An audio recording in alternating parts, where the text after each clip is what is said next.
ಪಾರ್ಥ. ಪಾರ್ಥ ಪಾರ್ಥ ಪಾರ್ಥ ಯಾರವನು? ಪಾರ್ಥ ಶರಣಾಗತ ರಕ್ಷಕ, ಶತ್ರುಗಳ ವಿಧ್ವಂಸಕ.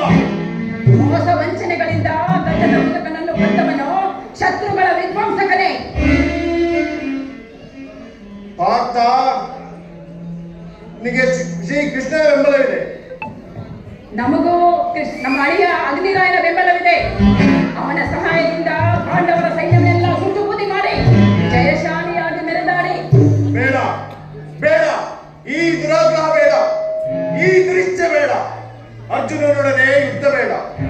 ಶರಣಾಗತರಾಗಿ ಶ್ರೀ ಕೃಷ್ಣನ ಕೃಪೆಗೆ ಪಾತ್ರರಾಗುವ.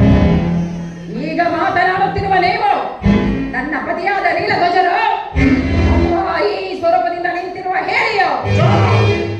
ಧೈರ್ಯವಿದ್ದರೆ ಹೋರಾಡಿ, ಇಲ್ಲದಿದ್ದರೆ ಬಳೆಗಳನ್ನು ತೊಟ್ಟುಕೊಂಡು ಕುಳಿತು ಮಾಡಿ. ಓ ಹರಿಯರಿ, ಅವಸಾನ ಕಾಲ ಹತ್ತಿರ ಬಂದಿದೆ. ಅದಕ್ಕೆ ನಿನ್ನ ಕೆಟ್ಟ ನಾಲಿಗೆಯಿಂದ ಮಾನ ಮರ್ಯಾದೆಗಳನ್ನು ಲೆಕ್ಕಿಸಲು ಮಾತನಾಡುತ್ತಿರುವೆ. ಈ ರೀತಿ ನಿನ್ನಿಂದ ಅಪಮಾನ ಆಗೋದಕ್ಕಿಂತ ರಣರಂಗದಲ್ಲಿ ಹೋರಾಡಿ ಮಡಿಯುವುದೇ ಮೇಲು. ನಡೆಯುವುದಕ್ಕೆ ಸರಿಯಾಗಿ ಹೇಳ್ತೀರಾ ಅಪ್ಪಾಜಿ. ಮಾತೆಯವರ ಈ ಸುತ್ತು ನುಡಿಗಳಿಂದ ನನಗೂ ಬಹಳ ನೋವಾಗಿದೆ. ಯುದ್ಧದಲ್ಲಿ ಆ ಅರ್ಜುನನನ್ನು ಎದುರಿಸಿ ಹೋರಾಡೋಣ. ಗೆದ್ದರೆ ಜಯ, ಇಲ್ಲದಿದ್ದಲ್ಲಿ ವೀರ ಸ್ವರ್ಗ. ನಡೀಲಿ ಹೋಗೋಣ. ನಡೆ ಕುಮಾರ.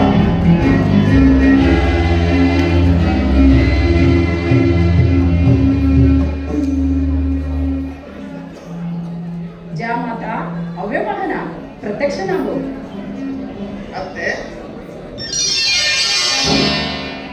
ಹೆಣ್ಣು ಕೊಟ್ಟ ಅತ್ತೆ ತಾಯಿಯ ಸಮಾನ ಅಂತ ಶಾಸ್ತ್ರ ಪುರಾಣಗಳು ಹೇಳ್ತವೆ.